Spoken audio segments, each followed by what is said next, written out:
So the purpose of the email was to get a band to come to our school and do a concert fundraiser. We recently had 2 students to qualify for FBLA national competition in Anaheim, California. And we needed to raise a lot of money really quickly. So in her email, the teacher said that the fundraiser was for 3 students that were competing at a national level for FBLA. And those were the 4 magic letters that I needed to hear, because the future business leaders of America have had a long emotional connection to myself, because early on in my music career, my father and I would travel the state of Kentucky, and we would perform for FBLA events. So when she said it was for FBLA, I knew that it was my obligation to give back. And so I responded.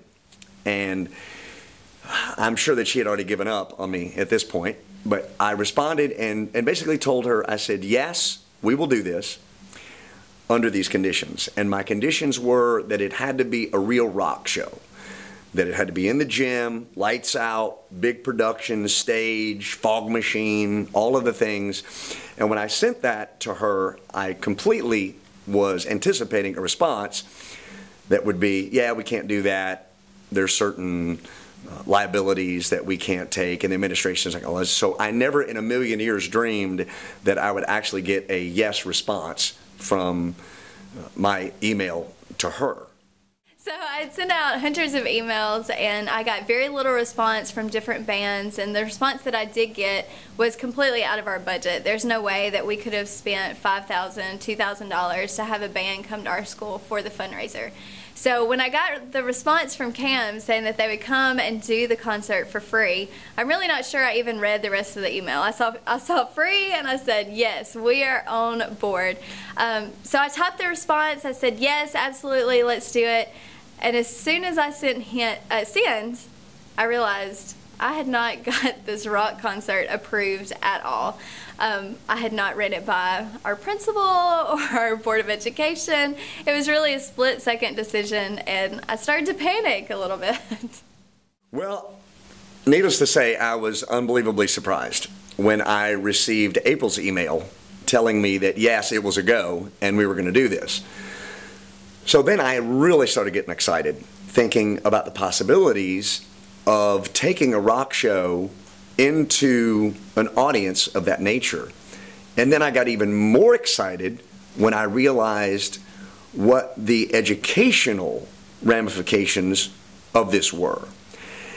And so I got her on the phone, and we talked for a number of hours about how we could turn this not only into a fundraiser, but we could make this something that could be an educational opportunity for the students. Basically, let the students put on the concert, and they would learn so much in the process of doing that, and the amount of excitement that that would create. So we had a wonderful conversation, and our wheels just started spinning like crazy on how we could do this, raise money for the 3 students, and also educate at the same time. The first time I talked to Cam, we talked for several hours on the phone, and I had already been thinking about different opportunities that I could use with my marketing class. That semester I was teaching a sports and entertainment marketing class, and I knew that the entertainment marketing aspect of that course would be perfect to promote this concert. Before I could even ask for my students to have the opportunity to work with the band, Cam suggested that he would love to have the students involved. So of course, as a teacher, I was so excited that my students would have the ability to have this real world learning experience. So we talked for a while, just bouncing ideas back and forth, and the more we talked, the more it snowballed into what all the students could actually be involved with. Everything from doing the promotions for the concert to working with the audio and visual, the setup, every aspect of the concert, Cam wanted the students to be involved, and I was so excited to have that opportunity for them. Well, April took this thing and ran with it beyond anything that I could have ever imagined. we decided that we were going to let the kids have access to our actual website, to where they could go on there and they could create a website of their own for the show. And then they launched a social media, and they were designing posters and t-shirts, and the thing just started to grow and snowball, and it got more and more exciting for us. And I don't really, honestly, I don't know if we were more excited or the kids were more excited, because the thing just started to grow, and we started to see these incredible results that were happening organically. We weren't forcing this. The kids were discovering. And as they discovered, they wanted to discover more. And that got really, really exciting to watch and be a part of, and sort of spectate their journey as they discovered so many things that they didn't know but wanted to know more about. From the time I talked to Cam on the phone until the concert, we only had about 4.5 weeks. So I knew that I had to really get busy and get my students involved. So the first thing that I did was I pulled out the Alabama course of study for sports and entertainment marketing. And when I was reading through the standards in the course of study, I knew that there were so many standards that we could meet with the promotion of this concert. So my students got to work right away. They issued a press release, they created an event budget, they even created a production schedule. And all of this is really involved in the course of study for sports and entertainment marketing. So the more that my students worked, the more excited that they got. And so I was really creating this curriculum on the fly. As quick as I could think, there was a lot of sleepless nights and a lot of time spent, but I knew it was going to be worth it because the students were getting real-world learning experience. And to see that evolve in my classroom was really impressive. So the excitement just continued to grow. And we were trying to stay one step ahead of the kids because they wanted more.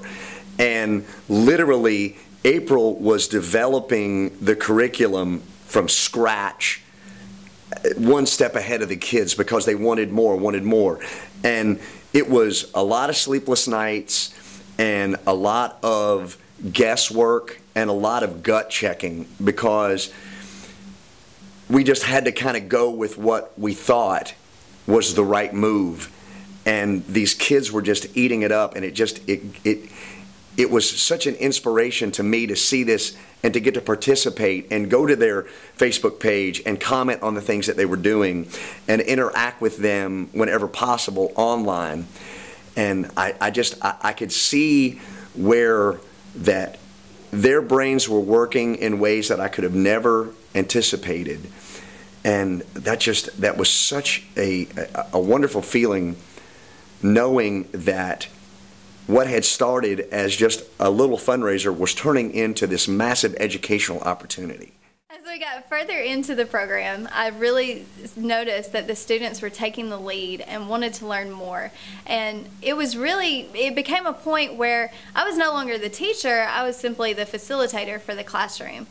I gave the students an assignment or an activity to participate in, and the students really used their creativity and innovation to make it their own.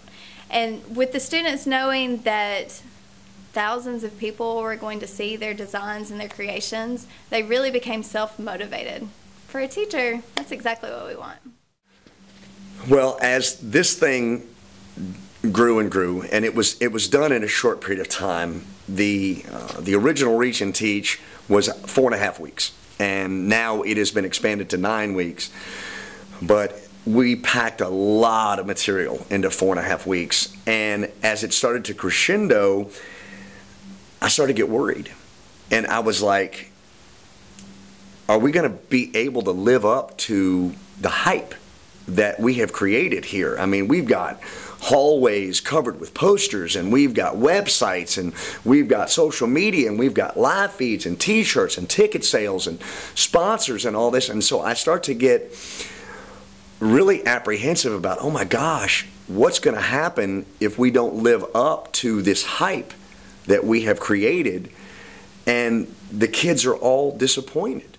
As we got closer to the date of the concert, I began to get a little nervous. I knew that the concert was going to be awesome. I knew that the Velcro Pygmies were going to rock out the stage, but I was a little nervous because the students really didn't understand the magnitude of having a live rock concert on campus. Most of them really aren't into 80s music. They'd never heard of the Velcro Pygmies, so it made me a little nervous of how they would respond to the concert. We had planned and speculated and strategized and hoped and ran through all kinds of different scenarios, and ultimately all we could do was just pull the trigger. It was just time. It was go time, and the show was coming up, and it was time to do it, and that's all that was left. All of the promotions had happened, and everything that we had asked the kids to do, they had done and they had accomplished, and now it was time for the payoff. We knew the concert was during the day, so we felt like it would be a good idea for the band to come and set up their equipment and the stage and the lighting and everything the night before. So we had a really late night. I think we left the gymnasium at like 12 o'clock, but while we were there, the students who were present had the opportunity to see all of the work that goes into setting up a rock concert. And I know for me, as I was standing there listening to sound check, I got goosebumps knowing that this was actually going to happen at our school. And it was that moment that really this concept that we had created became this amazing reality that I was witnessing before my eyes. And after an all-nighter, and in the gym, setting everything up and getting it ready and overcoming some obstacles that presented themselves during the setup, it was go time. And so I was nervous. We were all very anxious as to whether or not we were going to let down the people that had put all of the effort into this. And all day long, the kids were coming in to the gym and we were interacting with them, but still, I didn't know how it was actually going to go. So we got them all in the gym and they were sitting there and the lights went out and that crowd roared, and as soon as that happened, I knew that we were okay. I knew that that energy was there. And when we walked out on stage, the amount of give back was immeasurable. And whenever you stand on stage every night and perform for an audience, oftentimes there is no give back. And this audience gave back, and I was blown away the way they responded to music that many of them had never heard before. It was a brand new experience for many of these kids. It's the very first rock concert that they had ever been to. And for all of the kids, it's the very first rock concert they had ever promoted. And so when it was all over with, I realized that the success that was achieved, although financially rewarding, the biggest success was the satisfaction that they had pulled it off. And there is no dollar amount that you can put on that. That is a part of the fundraising phenomenon that Reach and Teach has that no other fundraiser has. Because if you sell 1,000 candy canes, there's no satisfaction. But you pull off a rock concert in front of your peers, and when it's happening and you're seeing 5, 6, 7, 1,000 people in a space enjoying something that you created, you can't put a dollar value on that. And being able to witness that was one of the most remarkable experiences of my life. Watching a group of students take something from concept to reality and do it successfully. That feeling is something that cannot be described, it just has to be experienced. The day of the concert, there was a whole lot going on. I know I woke up super nervous that morning knowing that all of this hard work that the students had done over the last 4.5 weeks, it was all coming down to this moment.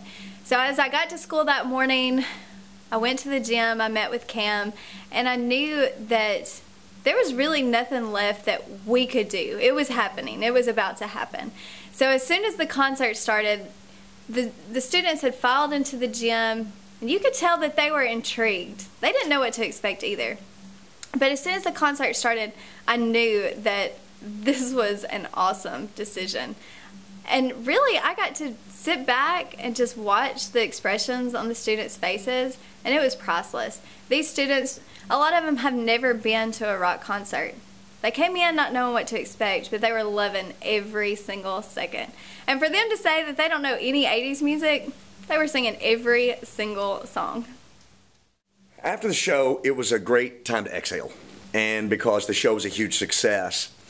But the post-show presented an opportunity that I was not expecting. And we had a couple of hours to interact with the kids. And that was amazing, because these are complex individuals that I feel honored that I got an opportunity to have a few moments with. And the kids came up and they had so many wonderful things to say. They were all so excited to have been a part of this. And we were there for a couple hours, engaging them. And I could tell that there was some reluctancy on the part of a few of them. And obviously we brought them in and made them feel comfortable. And I can tell you, these kids are resourceful. Many of them found us on Facebook and other social medias, and they reached out to us and told us what an impact the experience had on their life. And there is no greater gift that you can receive from another individual than for them to tell you that you have had a positive impact on their life.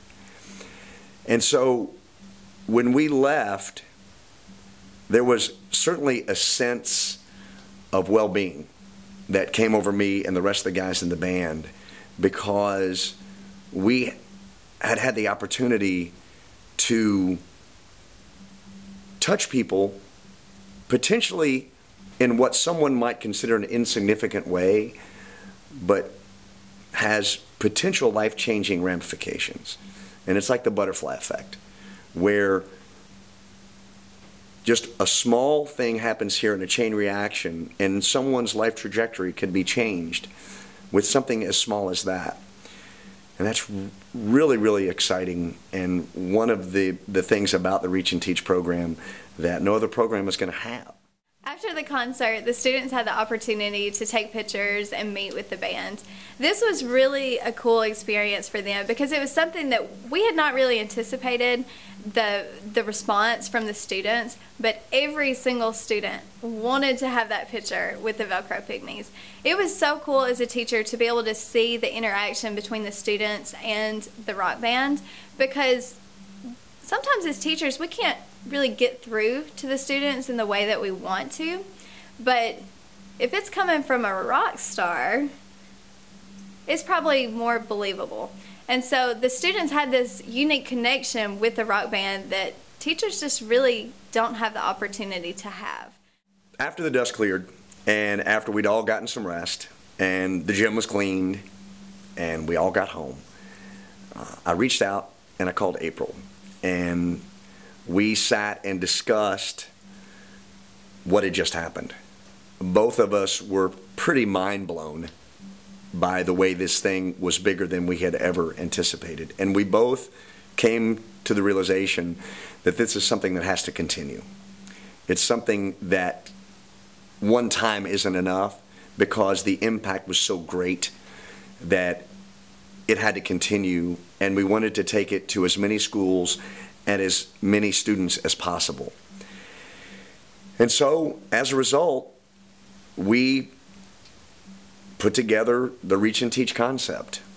And at this point, we feel like that there's nothing like it in the market whatsoever, and it provides not only students with a wonderful means of learning, but it provides teachers with a really, really unique way to provide those kids with project-based learning, where the students actually are doing something.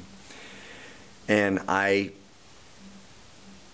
we sat and we talked and we once again strategized, and now we have come up with what we think is perhaps the most remarkable educational program that is available to students in the country right now, and are so excited to take it everywhere and offer it to anyone that is interested in having it. The next day, I got a call from Cam, and after the dust had settled and we could really take a step back and see the magnitude of what had just happened, it was really amazing.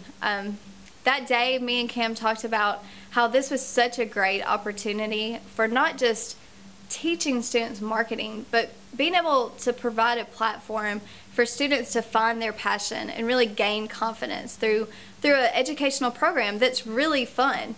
So we knew after talking that very next day that this is a program that we can't stop. We have to offer this to other schools and to other students across the country.